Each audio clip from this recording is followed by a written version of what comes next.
오늘은 구약 성경 강해 설교로 이어가겠습니다. 여호수아 8장입니다. 구약 성경 여호수아 8장. 제가 가진 성경은 구약 성경 329페이지입니다. 329페이지. 여호수아 8장 1절에서부터 9절까지 같이 읽도록 하겠습니다. 다 찾으셨어요? 네, 같이 읽겠습니다. 여호와께서 여호수아에게 이르시되 두려워하지 말라, 놀라지 말라. 군사를 다 거느리고 일어나 아이로 올라가라. 보라, 내가 아이 왕과 그의 백성과 그의 성읍과 그의 땅을 다 네 손에 넘겨주었으니 너는 여리고와 그 왕에게 행한 것 같이 아이와 그 왕에게 행하되 오직 거기서 탈취할 물건과 가축은 스스로 가지라. 너는 아이 성 뒤에 복병을 둘지니라 하시니, 이에 여호수아가 일어나서 군사와 함께 아이로 올라가려 하여 용사 3만 명을 뽑아 밤에 보내며 그들에게 명령하여 이르되, 너희는 성읍 뒤로 가서 성읍을 향하여 매복하되 그 성읍에서 너무 멀리하지 말고 다 스스로 준비하라. 나와 나를 따르는 모든 백성들은 다 성읍으로 가까이 가리니 그들이 처음과 같이 우리에게로 쳐 올라올 것이라. 그리할 때 우리가 그들 앞에서 도망하면 그들이 나와서 우리를 추격하며 이르기를 그들이 처음과 같이 우리 앞에서 도망한다 하고 우리의 유인을 받아 그 성읍에서 멀리 떠날 것이라. 우리가 그들 앞에서 도망하거든 너희는 매복한 곳에서 일어나 그 성읍을 점령하라. 너희 하나님 여호와께서 그 성읍을 너희 손에 주시리라. 너희가 그 성읍을 취하거든 그것을 불살라. 여호와의 말씀대로 행하라. 보라, 내가 너희에게 명령하였느니라 하고 그들을 보내매 그들이 매복할 곳으로 가서 아이 서쪽 베델과 아이 사이에 매복하였고 여호수아는 그 밤에 백성 가운데서 잤더라.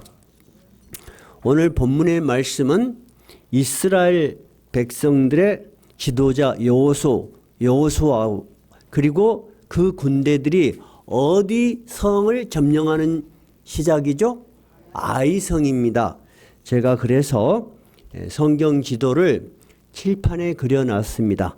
그리고 혹시 직접 현장에 있지 않고 교육관에서 예배드리는 분들을 위해서 주보 안에다가 또 성경 지도를 그려놨습니다. 여러분들이 이제 설교를 들으실 때는 칠판을 보시고 들으시면 좋을 것 같습니다. 칠판에 그려놓은 대로 이스라엘 백성들이 요단강을 건너서 여호수아의 인도로 들어간 땅의 이름이 뭡니까? 가나안입니다. 그 전체 땅이 가나안입니다. 지금 전쟁이 일어나고 있는 이스라엘 지역, 그 지역 주변이 다 그 당시 가나안이었습니다. 그런데 이스라엘 백성이 요단강을 건너서 막 가장 먼저 제일 먼저 부딪힌 성이 어디였어요? 네, 이 성경 앞부분이죠. 여리고 성이었습니다. 그런데 여리고 성을 보는 순간 이스라엘 백성들은 두려움에 용기를 잃을 수밖에 없는 상황이었어요. 우리가 어떻게 이 성을 무너뜨릴 수 있지? 왜냐하면 여리고는 성벽이 2개나 있었어요. 앞에 있는 성벽은 높이가 12m 땅에서부터, 그것이 무너진다 할지라도 두 번째 있는 성벽은 21m요. 지금의 우리 기준은 높은 건물들이 많지만 그 당시에 문화와 그 다음에 그 시대에 사는 사람들에게는 하늘 끝에 닿은 성같이 보였어요. 도저히 사람의 힘으로 무너뜨릴 수 없는 천연적인 요새였습니다. 그런데 하나님께서 여호수아에게 분명히 말씀하십니다. 6장 2절에 보니까 여호수아에게 보라, 내가 이 성과 왕과 용사들을 너에게 주겠다. 여리고 성을 주겠다는 거예요. 그러면 방법도 이야기하셔야 되잖아요. 방법은 어떻게? 인간이 이해할 수 없는 방법을 주세요. 제사장 7명이 양의 뿔로 만든 뿔을 들고 앞에 가. 그 뒤에 하나님의 언약궤를 맨 제사장이 뒤따라가. 그리고 군대들이 뒤따르면서 여리고 성을 무너뜨리기 위해서 싸울 필요가 없다는 거예요. 하루에 몇 바퀴? 한 바퀴 돌아라. 아무 말도 하지 말고. 한 바퀴 돌면 또 집에 가시오. 그렇게 6바퀴를 돌아라. 그 다음 마지막 날에는 7바퀴를 돌 때는 특별하게 명령을 하십니다. 우리 앞부분 한번 여기다 책갈피 꽂아 놓으십시다. 책갈피를 꽂아 놓고 우리 처음 오시는 분들을 위해서 같이 한번 읽어봅시다. 6장 5절입니다. 6장 326쪽이에요. 6장 5절은 7째 날은 특별하게 이렇게 해라는 거예요. 6장 5절 시작. 제사장들이 양각 나팔을 길게 불어 그 나팔 소리가 너희에게 들릴 때에는 백성은 다 큰 소리로 외쳐 부를 것이라. 그리하면 그 성벽이 무너져 내리니 백성은 각기 앞으로 올라갈지니라. 사람들이 전쟁의 경험으로 그 다음에 자기들의 능력으로 이해가 안 되는 말씀을 하셔요. 근데 정말 그렇게 하니까 성벽이 무너졌습니다. 그러면 우리가 지난번 설교를 할 때 하나님이 그렇게 하신 목적이 뭐라고 그랬습니까? 하나님이 그렇게 하신 목적을 알아야지 우리가 이 동화 같은 이야기를 우리가 듣고 있지 하지 않을 거예요. 이 수준이 우리가 상상할 수 있는 수준보다 훨씬 높은 하나님의 말씀의 기록이잖아요. 그렇죠? 왜 이렇게 하셨다 그랬어요? 이 전쟁이 너희들만의 전쟁이 아니야. 이 백성을 가나안으로 가라고 하신 이도 여호와 하나님이셔. 그리고 우리가 현상학적으로 우리가 살아가는 현실에서 우리가 열심히 살고 노력해. 그런데 하나님의 백성을 이끄시고 하나님의 백성의 삶의 한가운데서 도우시고 능력을 주실 수 있는 하나님이요. 너희들이 세상의 능력으로 하지 않아도 이 여리고 성이 무너질 수 있다는 것을 하나님은 보여주신 거예요. 그래서 하나님이 조건을 하나 이야기해요. 이 성이 무너질 것이다. 그런데 하나의 조건이 있는데 그것이 6장 18절이에요. 6장 18절 한번 조건을 한번 읽어봐요. 자, 너희들이 전쟁에서 이기면 전리품들이 많이 생길 것이라 그 말이야.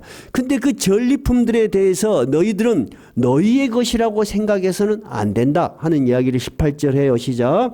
너희는 온전히 바치고 그 바친 것 중에서 어떤 것이든지 취하여 너희가 이스라엘 진영으로 바치는 것이 되게 하여 고통을 당하게 되지 아니하도록 오직 너희는 그 바친 물건에 손대지 말라. 전쟁에서 이겼으면 얼마나 신기하고 좋은 물건이 많겠습니까? 그런 거 손대지 말라는 거예요. 그것을 이스라엘 전체가 하나님께 바친 것으로 알아라. 만약에 그것을 너희들이 취하여 고통을 당하지 않도록 해라. 이것이 전쟁의 승리를 약속하시면서 또 이스라엘 백성들이 지켜야 될 약속이었어요. 그래서 전쟁을 승리를 했어요. 전쟁을 승리하고 나니까 얼마나 기쁘겠어요. 그래서 7장에 들어가니까 이제 이 전쟁의 여리고성은 이제 끝났어. 근데 여리고성에 가까운 성이 바로 무슨 성이에요? 아이성이에요. 아이성은 여리고성에서 북서쪽으로 약 16km 떨어졌어요. 지지난주 설교에서 했지만 16km면 우리 여수에서 어디까지라 그랬어요? 신풍까지예요. 그죠? 거기까지 걸어서 이제 진군을 가자. 아이성도 우리가 무너뜨리자. 이 이스라엘 군사들은 어떤 생각을 했냐면 여리고 성도 우리가 무너뜨렸는데 아이쯤이야. 그런 생각을 했던가 봐요. 근데 아이는 해발 800m 산 위에 조그만 성이었어요. 그래서 정탐꾼을 가서 딱 보고 와서 정탐꾼이 뭐라고 하냐면 군사 많이 보낼 필요 없습니다. 한 2, 3천 명쯤 보내면 될 것입니다. 그렇게 이야기해요. 그 말을 여호수아는 믿은 거예요. 근데 아이성의 주민들이 성경의 기록상으로 총 12,000명이 죽었다. 12,000명이라고 생각하면 적어도 군인은 3, 4천 명이 돼요. 그러면 공격을 하는 입장에서는 성을 지키는 사람보다 최소 몇 배가 있어야 된다 그랬어요. 3배에서 5배 정도가 필요하다는 것이 군사학적인 지식이에요. 근데 한 2, 3천 명 가면 이길 것입니다. 근데 더 주의해야 될 것은 아이성 바로 옆에 누가 있어요? 베델성이 있어요. 이들은 이스라엘 사람들이 오는 거를 극히 싫어해. 이 둘이는 동맹군이요, 동맹군. 그런 것도 다 무시하고 올라갔어. 올라가서 이길 줄 알았는데 막 이스라엘 사람들이 36명이 죽어본 거요. 아이성에서 막 돌을 던지고 막 그랬을 거 아닙니까? 막 맹렬하게 쫓아오니까 완전히 혼이 나가본 거예요. 그래갖고 막 신이 벗겨지고 도망을 헐떡헐떡 와가지고 여호수아한테 큰일 났습니다. 우리가 지금 공격을 당하고 있습니다. 이런 지경이 된 거예요. 여호수아가 너무 놀란 거예요. 여호수아가 놀란 건 두 가지로 우리가 생각할 수 있어요. 하나는 전쟁에서 생각지 않은 일이 발생했다는 거예요. 둘째는 여호수아는 신실한 신앙을 가진 사람이에요. 그러면 이 전쟁에 누가 우리를 돕지 않는다는 거예요. 하나님이 우리를 돕지 않는다는 생각이 너무 두려운 거예요. 그래서 여호수아가 엎드려서 기도를 합니다. 그것이 6절, 7장의 6절 9절에 한 장 넘어갔어요. 6절에서부터 시작해요. 7장입니다. 이제 여호수아가 옷을 찢고 머리를 흐트리고 티끌을 뒤집어 쓰고 꽉 기도합니다. 7절부터 읽어봐요. 시작. 이르되 슬프도소이다 주 여호와여 어찌하여 이 백성을 인도하여 요단을 건너게 하시고 우리를 아모리 사람의 손에 넘겨 멸망시키려 하셨나이까. 우리가 요단 저쪽을 만족하게 여겨 거주하였더라면 좋을 뻔하였나이다. 우리가 요단강 건너지 말고 저쪽에서도 땅이 있었지 않습니까? 그쪽에 그냥 살았으면 좋았을 것을 굳이 요단을 건너라 그러셔가지고 이런 큰 일을 당하게 하시면은 가나안 안에 있는 많은 부족들이 하나님 당신을 어떻게 생각하시겠습니까? 그렇게 하소연을 하는 것입니다. 그랬더니 하나님께서 이 전쟁에 왜 졌는가를 정확하고 분명하게 가르쳐 주시는 것이 7장 11절이에요. 뭐라고 했나 봐요. 11절 시작. 이스라엘에 범죄하여 내가 그들에게 명령한 나의 언약을 어겼으며 또한 그들이 온전히 바친 물건을 가져가고 도둑질하여 속이고 그것을 그들의 물건들 가운데 두었느니라. 즉 이스라엘이 하나님은 보이지 않는 영적 존재야. 그러니까 우리가 말로는 생각 속으로는 하나님이 계신다고 믿으면서도 실질적으로 자기에게 이해관계가 있을 때는 하나님이 어디가 있어? 그리고 하나님이 없는 것처럼 범죄했다는 거야. 그래서 하나님과의 약속, 여리고성을 내가 무너뜨리겠다. 내가 돕겠다. 그 대신 그 많은 물건들은 욕심을 내지 말고 온전히 하나님께 바쳐라 하는 것을 어겨서 그것을 훔쳐다가 숨긴 자가 있다는 거예요. 근데 그걸 어떻게 알아? 이스라엘 민족이 200만, 300만인데 어디다가 누가 훔쳤는지 어떻게 알아요? 그래서 12지파가 다 모여서 제비를 뽑습니다. 그래서 그 중에 유다지파가 뽑혀. 유다지파로서는 황당하죠. 우리 자손들 중에 누가 그런 짓을 했는가? 또 그것을 가문별로 또 뽑아. 그래서 한 사람이 뽑힙니다. 7장 18절 한번 읽어봐요. 18절 삽디의 가족 각 남자를 가까이 나오게 하였더니 유다지파 세라의 증손이요 삽디의 손자요 갈미의 아들인 아간이 뽑혔더라. 자, 아간은 그때까지 너무 두려워서 제가 했습니다. 자수를 하지 않았어. 그러니까 아간의 생각은 설마 그것을 알겠냐 이렇게 생각한 모양이에요. 근데 자기가 뽑히니까 이제 방법이 없는 거예요. 그래서 자백을 합니다. 그러면서 자백을 하는데 21절입니다.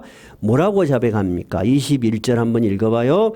내가 노략한 물건 중에 신할산은 바벨론산이라 그랬습니다. 바벨론산의 아름다운 외투 한 벌, 은 200세겔, 그 무게가 50세겔 되는 금덩이 하나를 보고 탐내어 가졌나이다. 보소서 이제 그 물건들을 내 장막 가운데 땅속에 감췄는데 은은 그 밑에 있나이다. 겁나게 멋있는 외투 한 벌을 본 거야. 이 바벨론에는 염색 기술이 좋았는지 굉장히 화려한 무늬들이 있었다 그래요. 그 당시에는 염색 기술이 별로 없었어요. 우리나라도 전에 이야기했지만 다 하얀 옷, 검은 옷 이런 식이었어요. 색동 채색 옷이 들어온 것은 얼마 되지 않습니다.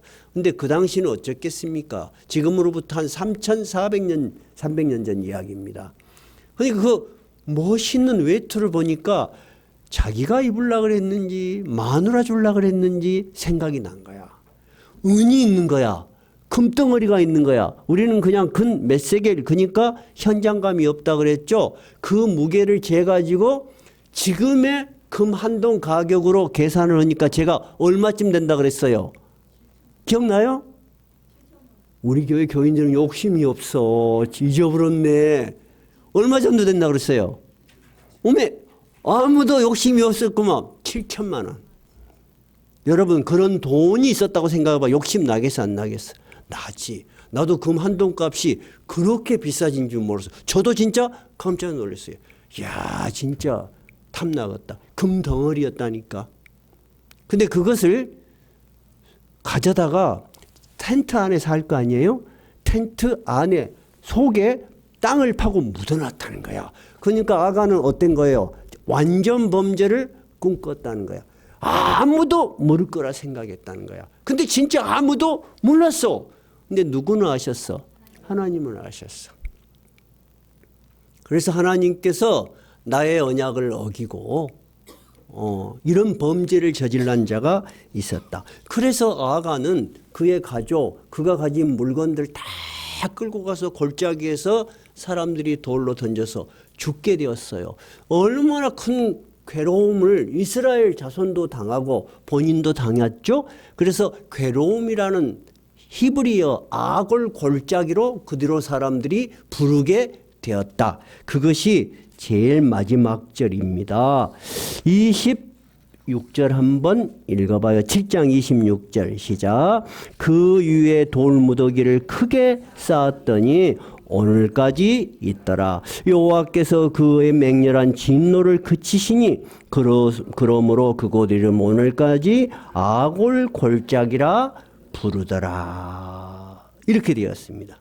자, 그러면 이런 일들, 이런 구체적인 일들을 통해서 이스라엘 백성들은 아간이 죽는 모습, 아간이 색출되고 아간이 죽는 것을 보면서 어떤 생각을 여러분 자연스럽게 갖겠어요?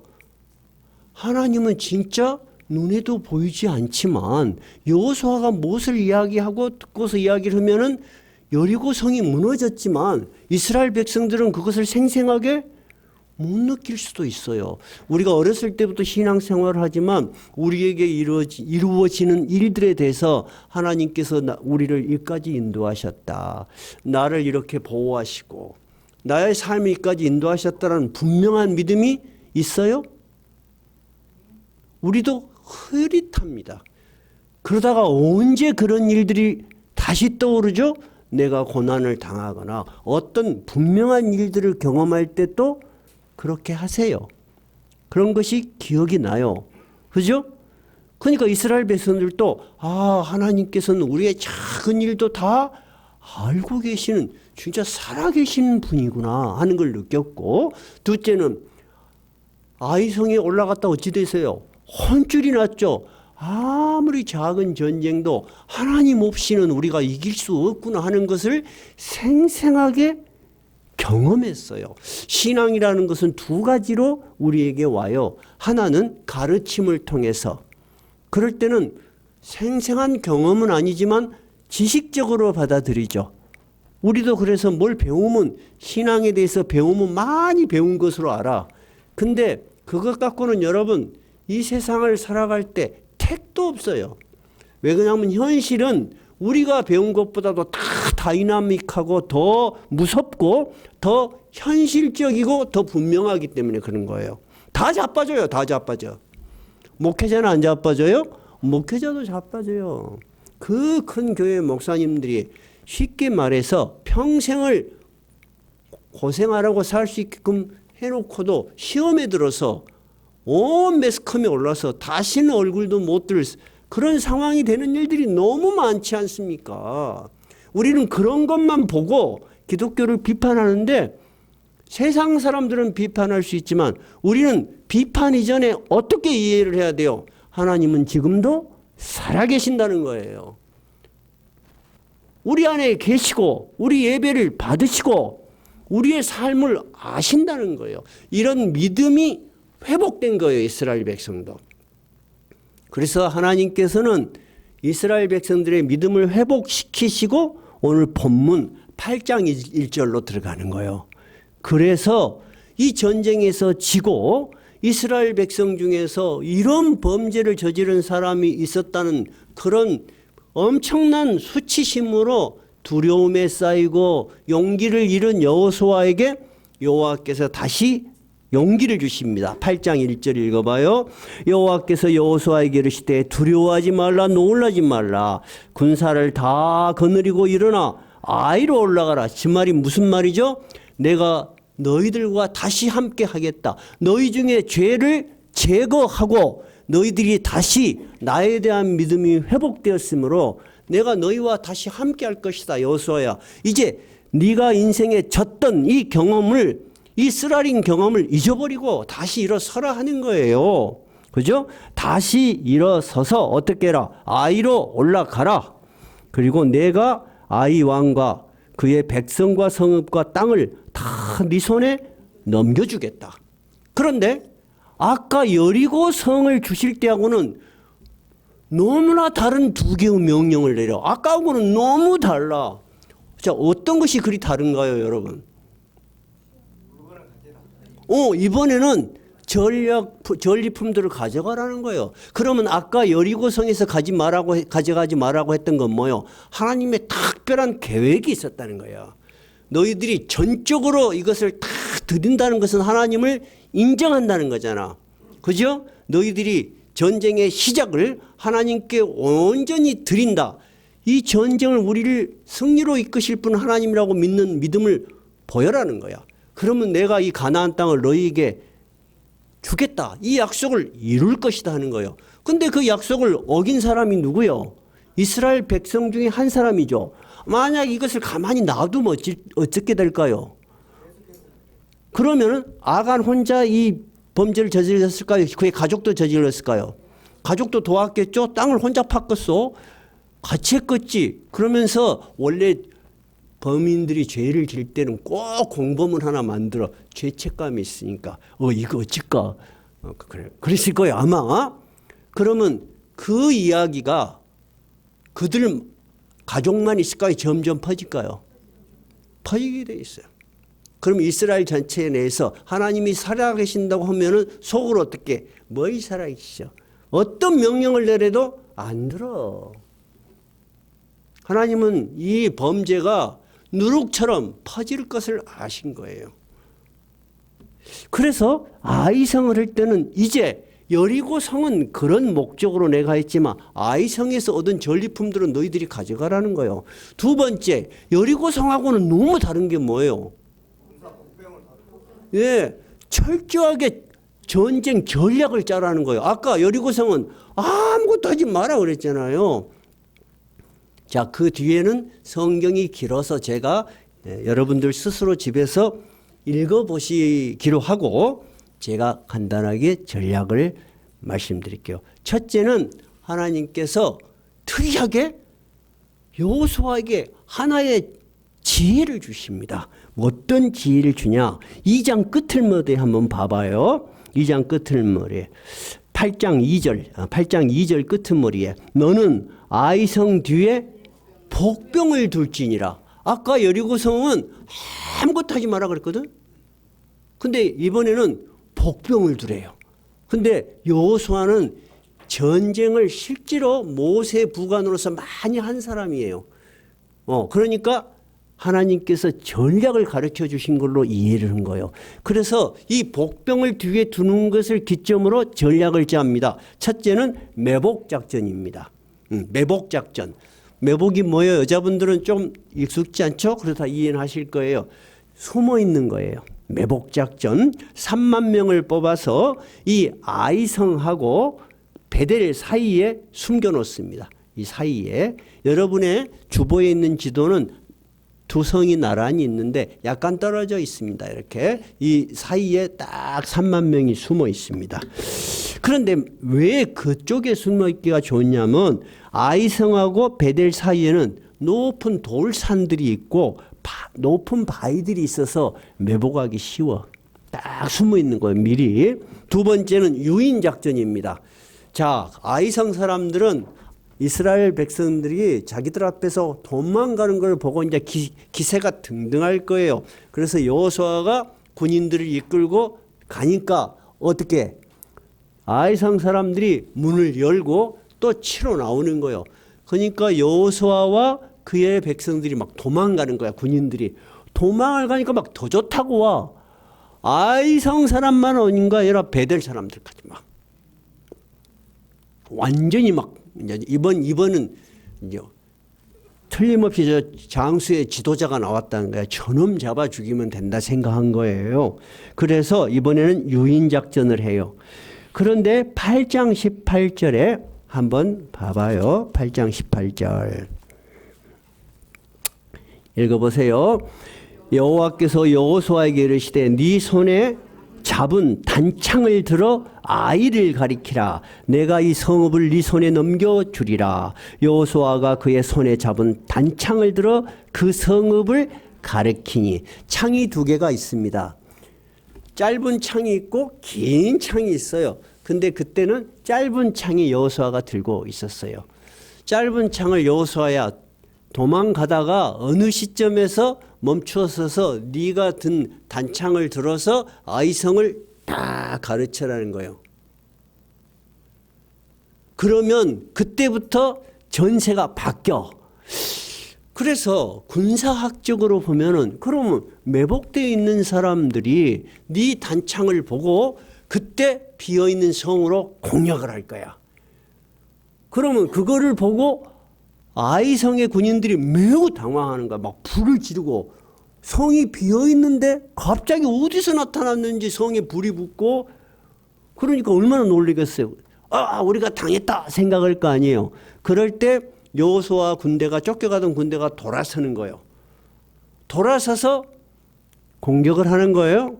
자, 군사학적으로 이걸 뭐라 그래요? 협공작전. 그러니까 매복작전, 유익작전, 협공작전이요. 그러면 그 매복되어 있는 군사들이 공격 신호를 어떻게 알 수 있을까요? 지금부터 공격하라! 그 멀리 떨어져 있는데 이 단창을 든다는 것은 창 끄트머리는 금속이겠죠. 아무래도 햇빛에 반짝거리거든 이게. 옛날에는 그렇게 다 작전을 보냈어요. 요즘도 보면은 현대전인데도 골짜기 먼 데는 이 거울로 이렇게 햇빛을 이용해서 하거든요. 그랬을 거예요. 그렇게 해서 아이성이 완전히 점령이 됩니다. 8장 25절 한번 봐봐요. 8장 25절. 그날에 엎드러진 아이 사람들은 남녀가 모두 12,000명이라. 26절. 아이 주민들을 진멸하여 바치기까지 여호수아가 단창을 잡아 든 손을 거두지 아니하였다. 그래서 아이성도 점령이 되고 아이성을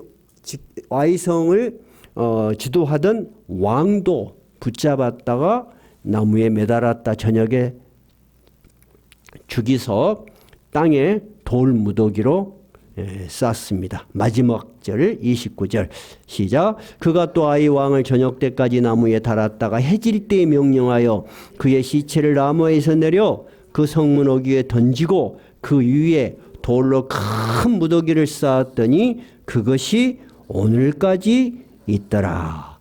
자, 여기까지가 본문에 대한 이해예요. 우리가 전쟁 용어가 익숙지 않지만 이제 잘 이해되시죠? 여러분들이 보니까 이 작전이 어때요? 그럴듯하죠? 처음에 아무 생각도 없이 걔들 껌이요 하고 2, 3천 명 올려가서 했던 것에 비해서는 어때요? 너무나 치밀하고 너무나 조심성이 있고 너무나 완벽해요. 그럼 우리가 본문을 읽으면서 생각해야 볼 한 두세 가지 생각들이 있어요. 조금 전만 해도 그렇게 대패를 했던 아이성 전투를 이렇게 완벽하게 승리로 결론을 내리게 된 원인은 어디에 있었을까 하고 우리는 생각해 봐야 돼요. 첫째는 어떤 것이 있는 것 같아요? 첫째는 그들 중에 있었던 하나님에 대한 언약을 회복한 거예요. 그들이 깨어버린 그들 마음속에 있었던 죄를 회개하고, 그러죠? 회개하고 하나님에 대한 믿음을 완전히 회복한 거예요. 우리도 여러분, 제가 이제 이 나이 되면서 쭉 살아왔고 또 살면서 많은 경험들을 합니다. 우리가 어떤 악한 생각과 악한 행동으로 쌓아놨던 부와 명예가 시간이 지나서 역사적으로 어때요?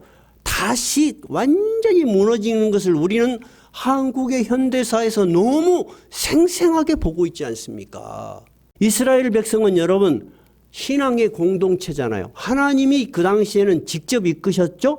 이런 걸 보고 신정정치라고 해요. 해보세요. 신정정치. 그러니까 구약시대와 지금 신약시대는 똑같이 않은 것이 있어요. 그때는 하나님이 직접 다스리는 신정정치요. 그래서 잘잘못에 대해서 하나님이 직접 말씀도 하시고 선지자를 통해서 이야기하셔요. 근데 지금은 그런 신정정치 시대는 아니라는 것도 굉장히 중요해요. 그러면 지금의 시대는 하나님이 안 계신가요? 그렇지 않죠. 하나님이 다스리는 방식이 우리에게 경험상 좀 다르게 느껴지는 것밖에 없어요. 자, 그래서 이스라엘 백성들이 죄를 회개하고 하나님과의 언약을 깬 것을 통렬하게 반성하고 아이성의 전투에 패배해서 직접 경험한 거잖아요. 이 하나님은 보이지 않지만 모든 것을 알고 계시는 살아계신 하나님이고 아무리 작은 전투라도 하나님의 도움 없이는 이길 수 없다는 것이 회복될 때 그 믿음이 회복되면서 아이성 전투가 승리로 끝나는 거죠. 두 번째 여리고성의 전투하고는 뭐가 다르다 그랬어요? 치밀한 전략을 가르쳐 주셨다는 거예요. 그럼 우리는 이런 생각을 할 수 있어요. 제가 어렸을 때 이 아이성의 전투를 보면서 그런 생각이 들었어요. 어렸을 때예요. 하나님은 여리고성처럼 좀 신기하고 대단한 능력으로 그렇게 해야지 하나님이지. 이거 사람들이 다 생각할 수 있는 거 아니요? 이순신 장군이라면 이런 거 생각할 수 있었겠죠? 유능한 장수라면 다 생각할 수 있어. 이것을 꼭 하나님이 했다고 우리가 믿어야 될까? 그런 생각을 했다니까요. 근데 이제 해답을 찾아가는 거예요. 하나님은 우리의 이성과 우리의 준비, 우리의 지혜를 결코 무시하지 않는다는 거예요. 이 세상에서 여러분 전략 잘 짜고 그 다음에 앞을 내다봐서 성공한 많은 사람들이 있어요, 없어요? 있죠. 하나님은 그거 무시하지 않아요. 그런데 우리와 그들의 다른 점은 뭐예요? 우리에게는 그런 것들을 통해서 하나님께 더욱 가까이 가게 하는 거예요. 하나님을 더 진실하고 하나님을 더 분명하게 믿는 믿음의 경험이 되게 하는 거예요. 그래서 매복이라는 첫 번째 단어를 가르쳐 주신 분이 누구예요? 하나님이 여호수아에게 가르쳐 주신 거야. 그래서 여호수아는 그것을 기점으로 전략을 완벽하게 짠 거야. 하나님은 여러분의 노력하는 것, 여러분이 이성적으로 판단하는 것, 이성적으로 생각하는 것을 절대 무시하지 않고 존중한다는 거예요. 그럼 여러분 교회는 어때요? 교회가 여러분 한번 생각해 봐요. 교회가 성장하다가 분란이 있어서 깨어지는 것은 목사님이 설교를 잘못해서 그래요? 아니면은 교회에 대해서 일반적인 지혜와 상식이 무너져서 그래요. 일반적인 지혜와 상식이 무너져서 그런 거예요. 투명하지 못한 재정, 목사님의 권위주의, 이런 잘못된 것들 때문에 그래요. 하나님은 여전히 똑같은 방식으로 일하세요. 그래서 저도 교회에서 작은 일도 우리 당회원들, 우리가 안수 집사님들하고 상의해요. 상의를 하면 항상 느끼는 게 뭐냐면 내가 생각하는 것보다도 더 많은 지혜가 생겨요. 하나님은 우리에게 주신 지혜와 판단과 경험을 결코 무시하지 않는 거예요. 여러분은 크리스찬이기 때문에 일하지 않아도 먹고 살 수 있어요? 그런 생각은 성경적인 생각이 아니에요. 여러분은 내일을 대비하지 않아도 돼요? 예수님이 내일 걱정하지 마라 그랬으니까 여러분 성경 이해를 잘못하신 거예요. 우리는 항상 지혜롭고 신중하고 철저하게 대비를 해야 돼요. 그러나 빠지지 말아야 될 건 뭐예요? 이 모든 것 위에 하나님이 우리를 인도하시고 우리를 지도하신다는 것을 아셔야 돼요. 여호수아는 그것을 알았어요. 세 번째, 특이한 장면이 있어요. 전쟁이 끝날 때까지 여호수아는 어떻게 했어요? 그 단창을 거두어 드리지 않았어요. 하나님께서는 명령을 그렇게 하셨어요. 네가 어느 시점에서 뒤돌아서서 네가 들고 있는 단창을 들어서 아이성을 가르치라. 그러면서 뭐라고 했어요? 그리고 약속하신 게 그 성을 너희에게 주리라 그랬잖아요. 여호수아는 이 전쟁의 승리가 오직 하나님께 있다고 확신했어요. 그래서 하나님이 끝까지 도와주시기를 바라는 마음으로 그 창을 거두지 않은 거예요. 끝까지 한번 읽어볼까요? 26절 한번 읽어봐요. 아이 주민들을 진멸하여 바치기까지 여호수아가 단창을 잡아 든 손을 거두지 아니하였다. 여러분, 여호수아는 팔이 무쇠로 만든 인간은 아니잖아요. 그죠? 분명히 어떤 의식과 의지가 있었을 거예요. 이 전쟁에 오직 하나님이 끝까지 우리를 도와주셔야 된다. 우리는 그거를, 나는 지도자로서 그것을 믿는다 하는 어떤 의지가 반영됐을 거예요. 그죠? 우리가 신앙생활을, 우리 여기 계신 분들은 다 나이가 드셔서 제가 무슨 말씀을 해도 잘 이해하실 거예요. 우리가 인생을 돌이켜보면 신앙이 뜨거웠던 그런 때도 있었죠. 그 다음에 나락으로 떨어져 가지고 겨우 숨만 쉴 때도 있었죠. 분명히 있었죠. 저도 마찬가지예요. 저도 모태 신앙인이니까 여러분, 누구보다도 신앙의 연륜이 길어요. 그 과정을 보면은 아는 것은 점점 많아지는데 나의 영적인 상태는 세상으로 막 쏠려 있을 때도 있었고, 때로는 교회가 뭐가 중요하냐 귀찮을 때도 있었고, 다양할 때가 있었어요. 그러면 여러분, 신앙이라는 것은 한때 뜨거움으로 완성되는 것이 아니라는 거예요. 하나님의 나라에 갈 때까지 마지막까지 하나님을 붙들고 가는 거예요. 그렇죠? 그것을 우리는 이해해야 해요. 그래서 어떤 분이 시험이 들어서 약해지면 그것도 그분에게 신앙의 한 부분이야. 오늘 우리가 본문을 통해서 이해할 수 있는 것들은 구약시대의 설교가 오늘날에도 이해할 수 있는 부분이 충분히 있다는 거예요. 정말 그럴까요? 마태복음 10장 16절, 여기다 책갈피 딱 꽂아놔요. 마태복음 10장 16절. 마태복음 10장 16절. 마태복음 예수님께서 하시는 말씀이요. 자, 예수님은 신약이요, 구약이요? 신약이요. 그러면 여호수아가 써진 지 약 2000년 전. 그렇죠. 2000년까지는 안 돼도 1300년 지난 그 긴 세월 예수님께서 그의 제자들에게 하신 이야기예요. 10장 16절 읽어봐요. 보라, 내가 너희를 보냄이 양을 이리 가운데로 보낸과 같도다. 그러므로 너희는 뱀같이 지혜롭고 비둘기같이 순결하라. 예수님께서 제자들을 세상에 보내면서 너희들이 살고 있는 이 세상은 참으로 험한 곳이라는 거야. 그러니까 우리는 크리스찬으로서 순결할 뿐만 아니라 또 뭐처럼? 비둘기같이 순결한 신앙을 가지고 있지만 또한 우리는 뱀처럼 지혜롭고 영리해요. 뱀이 굉장히 경계심이 있고 민첩해요. 저기라 닿았다면 샥 사라져버려. 항상 현실에 있어서 지혜롭게 잘해가는 거예요. 그리고 마지막까지 하나님의 나라에 올 때까지 항상 우리는 그런 자세로 살아야 하는 거예요. 사람들은 누구나 다 전쟁은 상식적으로 생각하고 경험적으로 생각할 때 군대의 수가 많아야 된다. 또 우수한 무기가 있어야 된다라고 생각할 수 있습니다. 상식적으로 들리지 않습니다. 그러나 아이성 정복을 통해서 우리 크리스찬들이 하나님의 백성들이 기억해야 될 신앙적 의미는 뭐냐면 우리가 살아가는 어떤 작은 일에도 누가 함께 하셔야 된다? 하나님이 함께 하셔야 돼. 그러면 우리는 그 하나님만 믿고 아무 일도 안 하면 되나요?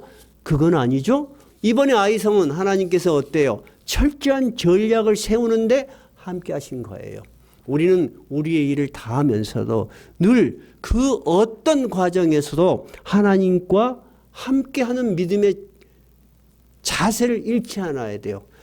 그러면 하나님께서는 여리고성을 도울 때처럼 전적인 그의 능력으로 도우실 때도 있고, 두 번째 아이성을 돕는 것처럼 우리의 지혜와 이성을 통해서 도울 수도 있으시고, 때로는 뜻밖의 사람들을 만나서 그 사람이 나에게 큰 도움을 줄 때도 있습니다.